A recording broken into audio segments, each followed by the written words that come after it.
Olá, bom dia a todos. Sejam todos bem-vindos ao nosso Café com Evangelho. Eu sou Leila Rocha de Oliveira. E Roberto Antônio de Oliveira. Nós somos do Centro de Estudos Espíritas Allan Kardec, aqui da cidade de Olambra, cidade do interior de São Paulo. Hoje é dia 28 de julho de 2020, terça-feira, uma manhã belíssima, e é uma alegria estarmos aqui já nessa última semana de julho, compartilhando desse café com vocês, os amigos dos dois planos da vida, que muito nos alegram e que vão nos dando um aquecimento nos nossos corações nessas manhãs um pouquinho mais frias de inverno. Não é verdade, Roberto? Se bem que hoje não tão frio, né? Hoje estava 17 graus às 5 da manhã. Para os 9 que estava até alguns 10 dias atrás. É verdade. Então, mas nós começamos falando ontem sobre Zilda Gama. Zilda Gama, uma grande trabalhadora do movimento espírita, foi uma pioneira, foi aquela que foi abrindo estradas aqui no Brasil, num momento que o espiritismo praticamente estava assim, engatinhando. A Zilda Gama, ela nasceu no dia 11 de março de 1878, nós falamos isso, nasceu ainda na época do Império, numa localidade chamada Três Ilhas, em Juiz de Fora. Aliás, eu tenho que fazer uma correção, eu falei Conceição das Três Ilhas, na verdade é São José. São José das Três Ilhas. Em Juiz de Fora ela nasce, nós falamos isso ontem, mas só para relembrar e para quem está chegando hoje, para saber, Zilda Gama era poetisa, jornalista, escritora, professora, médium, mas eu esqueci de dizer também mais uma coisa que ela era feminista. O que quer dizer isso, Leila? Era uma mulher adiante do seu tempo. O que quer dizer? Ela lutava pelos direitos das mulheres, que ainda eram muito escassos. Hoje ainda é necessário as mulheres lutarem pelos seus direitos de igualdade, mas ela ainda jovem, nós falamos, só para a gente lembrar, ela começou a perceber a presença dos espíritos, não é verdade, Roberto? Sim. E aí, ela tinha cerca, acho que de 17 anos, quando ela começa a perceber a presença dos espíritos. E, lógico, aquilo impactou ela, porque ela não estava habituada àquela situação de ter esse contato extracorpóreo ali, que ela não tinha conhecimento.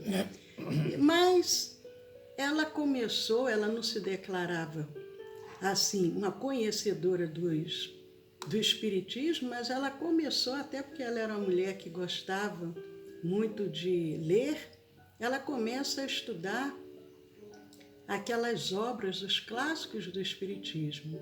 Leon Denis, o Camille Flammarion, Paul Guibier, entre outros. Mas eu vou deixar o Roberto falar um pouquinho mais para a gente fazer essa retrospectiva e dar andamento à nossa...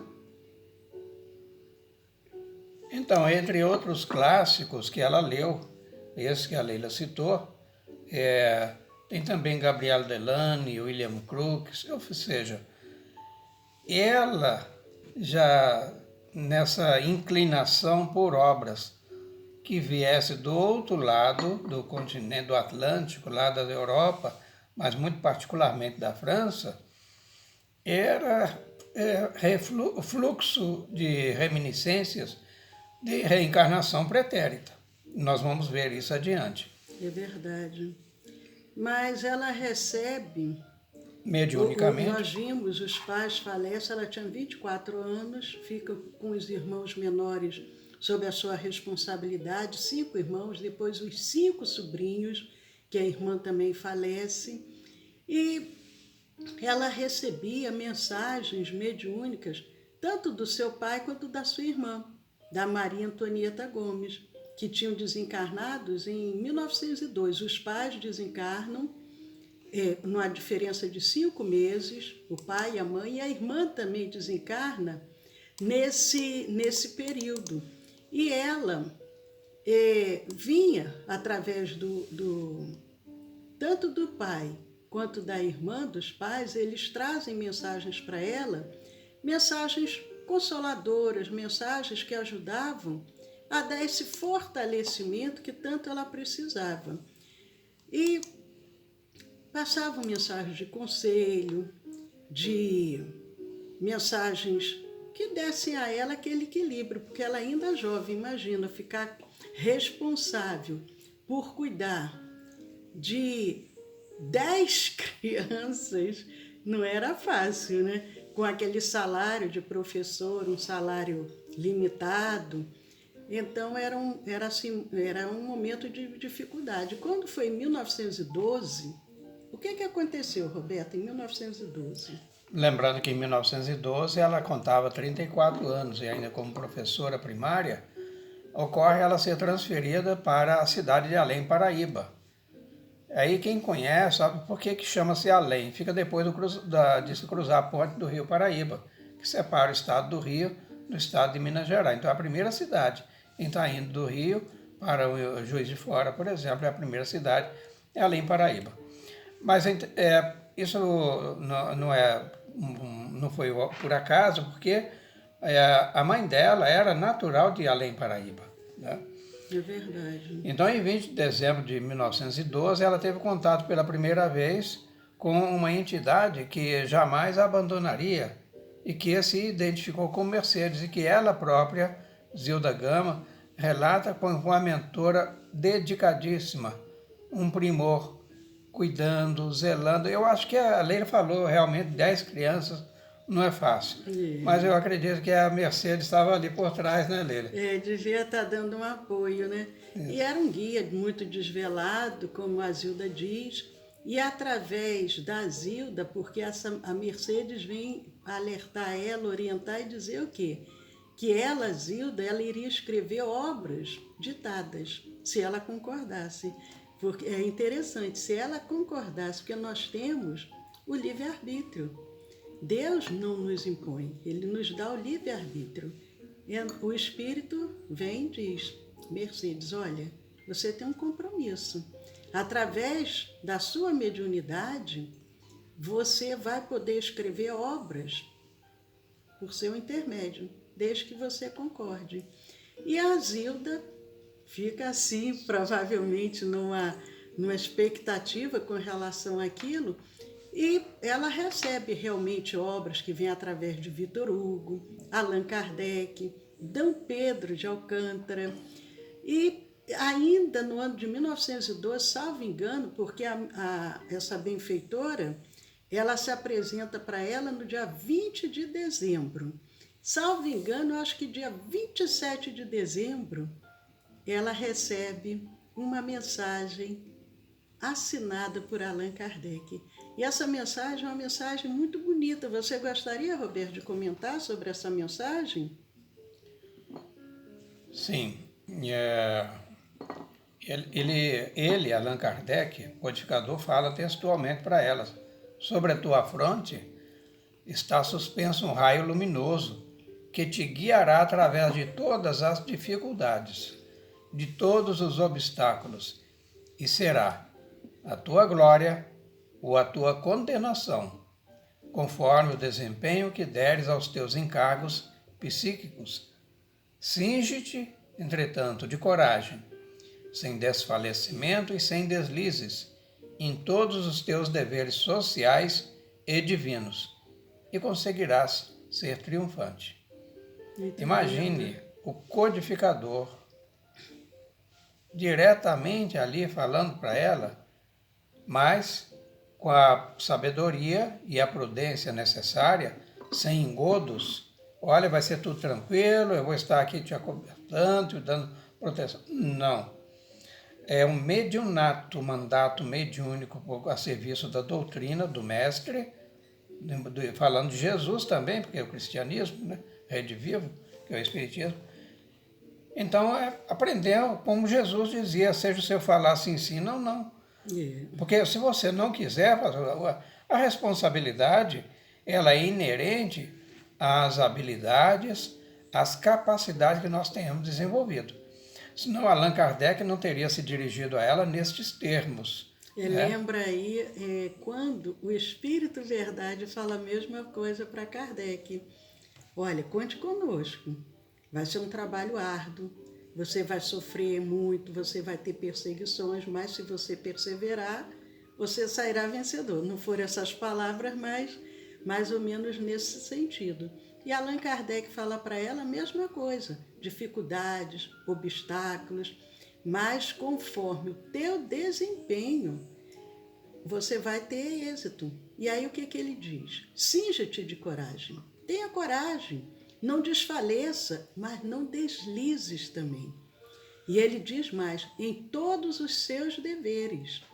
Ela tinha que ter uma conduta de médium, não somente no momento que ela estivesse recebendo aquela mensagem espírita, não. Em todos os teus deveres, como professora, como tia, como irmã, como amiga, como uma pessoa que está no meio social, em todos os teus deveres sociais e divinos. E aí sim, conseguirás ser triunfante. Porque às vezes a pessoa pensa assim, eu sou médium na hora lá da reunião mediúnica, na hora que eu tiver que ser esse intermediário com a espiritualidade, eu vou me vestir de uma capa de bondade, de humildade, de serenidade. Não. É 24 horas por dia para que o médium, mas não é somente o médium, porque Kardec diz que todos nós, de uma certa forma, somos médiuns. E a nossa conduta ela tem que ser assim 24 horas por dia, para que a gente possa realmente ir evoluindo, porque senão nós estamos o quê? Sujeito às influências espirituais, aí a gente, tem um obsessor, mas... Por quê? Vamos refletir, será que realmente tem o nosso jeito de ser? Mas e se tem? O que eu preciso fazer para mudar? Porque o milagre não existe, o que existe é o esforço, o empenho de cada um. É que ele diz, cinge-te de coragem, não desfaleças. E aí sim você vai seguir em frente.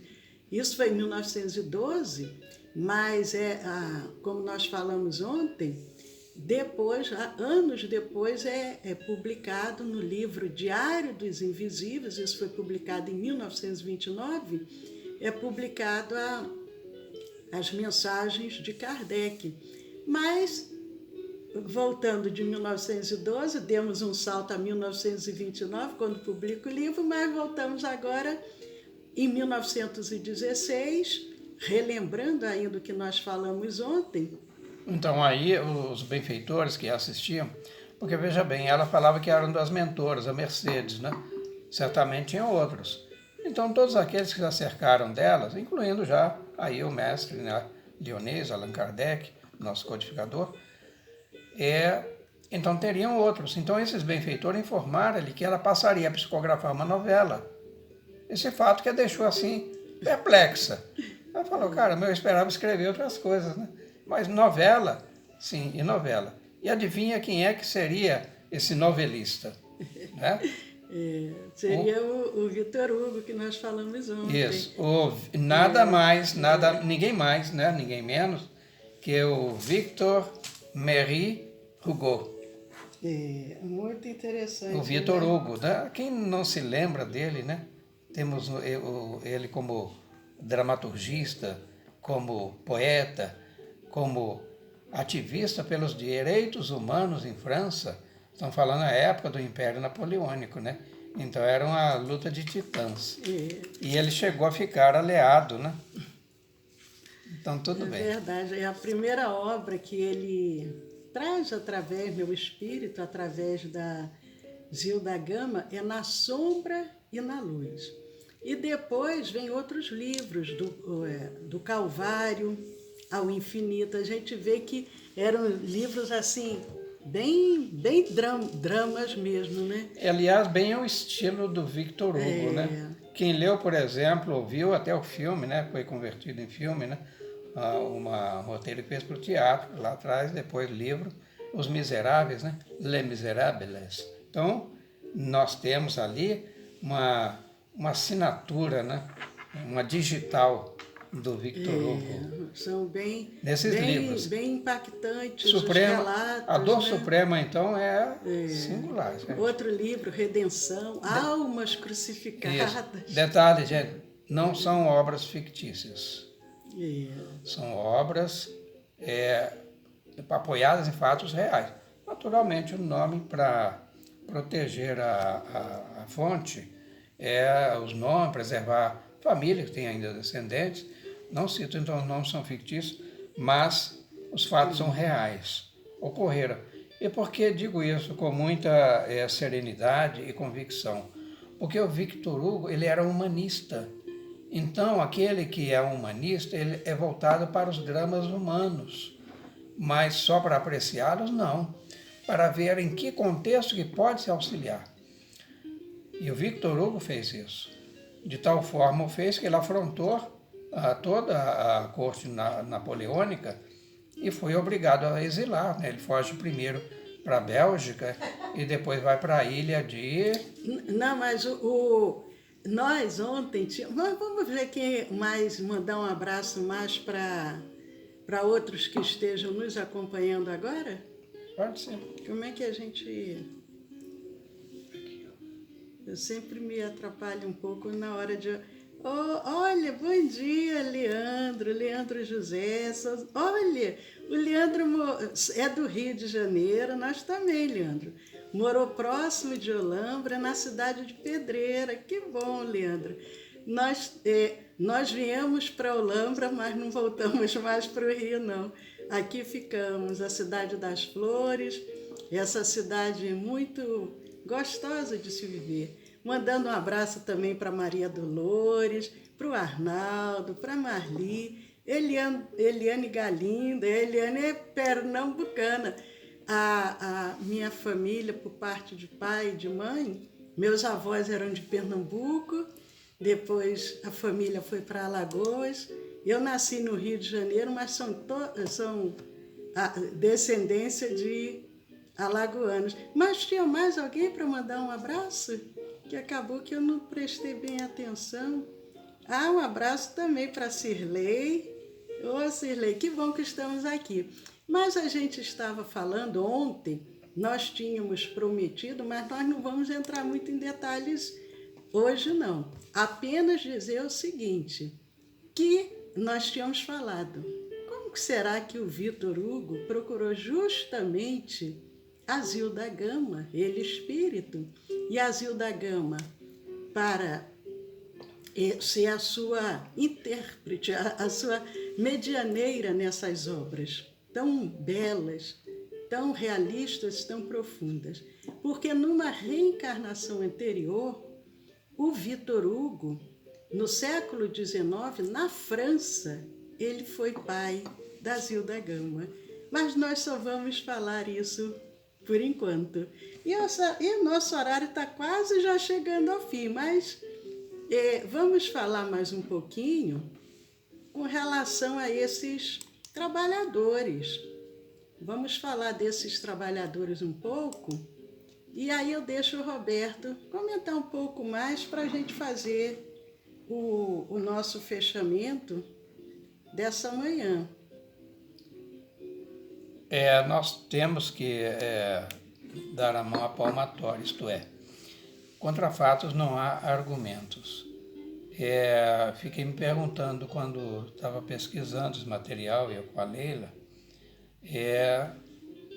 por que entre tantos médiuns o Victor Hugo ele viria procurar exatamente a Zilda Gama. Então, mas a gente não vai entrar nesses detalhes hoje. Então, mas tinha uma relação do passado, então, né? Ela era filha dele, só isso que nós vamos dizer, só isso. Mas veja bem, porque também era preciso que o médium tivesse uma afinidade não somente fluídica, magnética, mas sobretudo intelectiva, a começar pelo processo de comunicação, que é o idioma. Então, o idioma francês. Porque não é necessário verbalizar. É suficiente, por exemplo, plasmar uma imagem, o fenômeno de ideoplastia, e o médium, ele se permite, quando bem sintonizado, equilibrado, educado, ele percebe isso e ele descreve. Mas por outras vezes é um ditado que lhe vem na acústica da alma. Aí a gente pergunta, mas será que o Victor Hugo já tinha aprendido português? Não era necessário, né? Porque ela, reencarnada, que foi filha dele lá atrás, então ela entenderia perfeitamente que ela estivesse sussurrando-lhe no ouvido, por exemplo. Ela, como francesa, ela tinha também os registros do idioma francês, e ainda bem recente, porque ela nasceu no século XIX, na França. Ainda no século XIX, ela já reencarna no Brasil, então não tinha tantos séculos do último idioma. E ela tinha uma lembrança bem presente. Mas esses grandes trabalhadores, esses grandes medianeiros que servem de ponte entre o mundo material e o mundo espiritual, são missionários que vêm assim numa grande constelação. A gente vê que são todos interligados. Eles vêm com essa função de auxiliar, trazendo esse conhecimento, sedimentando essa verdade, que é a verdade que Jesus diz: conhecereis a verdade e ela vos libertará. E a Zilda Gama, nesse propósito, ela brilhou de modo fulgurante. Foi, como nós dissemos, uma pioneira, uma médium que nos traz livros no início do século XX, num momento que o Espiritismo estava ainda começando a dar os seus primeiros passos aqui em terras brasileiras. E cabe nessa situação assim, uma posição dela, de nossa parte, de muito respeito, de muita gratidão.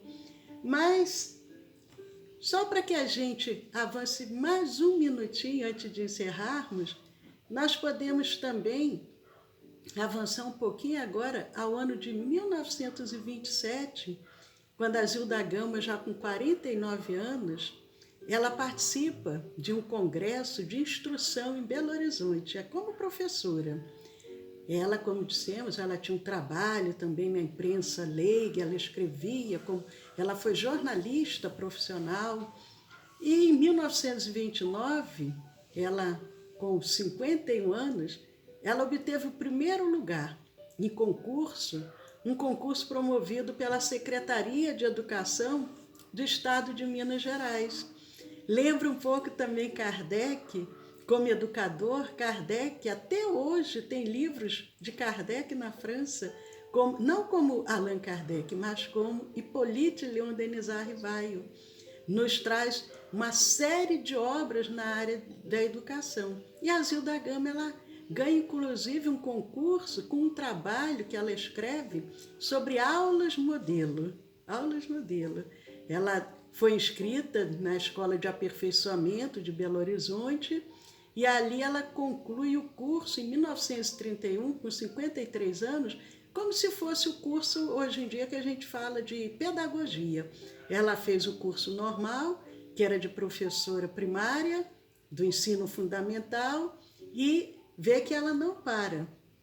Ela continua com seus trabalhos mediúnicos, trabalhando profissionalmente, mas sempre se aperfeiçoando, concluindo o curso de pedagogia com 53 anos, que era assim também uma revolução, porque, primeiro, pouquíssimas eram as mulheres naquela época alfabetizadas, e uma mulher com 53 anos já considerada no final da vida, e ela estudando, se aperfeiçoando, naturalmente, concluindo um curso. Para os padrões da época era realmente.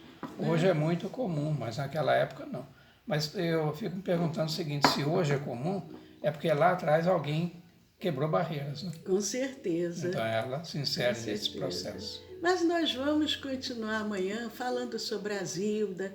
Ela tinha mudado de Juiz de Fora para ali em Paraíba. E amanhã nós vamos falar de uma outra mudança que ela realizou, que foi uma grande mudança também na vida dela e que também contribuiu para que ela pudesse ter mais destaque, mais possibilidade de trabalho e, inclusive, o seu lado feminista, que já era presente na sua vida, mas ali vai ser assim, um momento clímax nessa condição dela de feminista. Fiquei curioso agora. Será que ela foi para o Amazonas? Olha, não Saindo sei. do estado de Minas e para o Amazonas é um grande passo. É um grande passo. Mas amanhã nós estamos aqui para poder... Então, para Brasília? Mas Brasília não existia, ainda não né? existia Brasília, não existia. Mas hoje é terça-feira, às 20 horas, nós temos o nosso estudo do Evangelho de 20 horas até 20h30. E logo a seguir, à distância, para quem desejar, nós temos um tratamento que é feito através da reunião de irradiação e vibração. Quem já está em tratamento, lembre, mantenham-se em sintonia, faça uma alimentação leve até às 18h30 e quem desejar, estiver precisando encaminhar o nome de alguém, o WhatsApp do nosso centro é o 19 99 341 6316. 19 99 341 6316. Envie o nome completo, o endereço que a pessoa está precisando. Assista um estudo do Evangelho às 8 horas como uma preparação e às 8h30 cada um em sintonia, em seus lares ou às vezes no hospital. Ele vai ser atendido à distância, não é ao vivo. Nós, os trabalhadores da casa, nos reunimos para realizar esse atendimento. E quem ainda não conhece os nossos canais do YouTube e do Telegram, entrem lá. O nosso canal do YouTube, nós temos mais de 200 vídeos já postados no nosso canal com diversos temas. O nosso canal do YouTube é o Centro de Estudos Espíritas Allan Kardec, aqui de Olambra. E o do Telegram é o SEAC Olambra. Juntos podemos muito. Então entre, se inscrevam, compartilhem. Quem já se inscreveu, entrem lá, dê um joinha, compartilhem. Vamos permitir que essa semente de luz possa ir se irradiando. Esses exemplos de dedicação, de amorosidade, de honestidade, que a gente vê através desses emissários que vêm em nome do Cristo, trabalhar, auxiliar, são exemplos que nos gratificam e que também nos dão força. Como Kardec diz, coragem que você vai conseguir. E ela consegue. Cinge-te de coragem. Quando fala em cingir é botar a coroa. Coroa, no caso, era coragem. É verdade. Então, até às 20 horas e até amanhã com a continuidade dessa história, dizendo para onde que ela muda e o que ela vai se destacar como uma grande feminista. Um abraço, um dia abençoado para todos vocês. Então, muito obrigado a todos. Mais uma vez, foi um prazer muito grande ter estado com vocês. E eu falo isso de coração, porque nós devemos falar aqui pela boca, né, de que o coração está cheio. E transborda de alegria e felicidade para todos vocês. Então, até amanhã, Deus assim o permitindo, e aqui estaremos mais uma vez.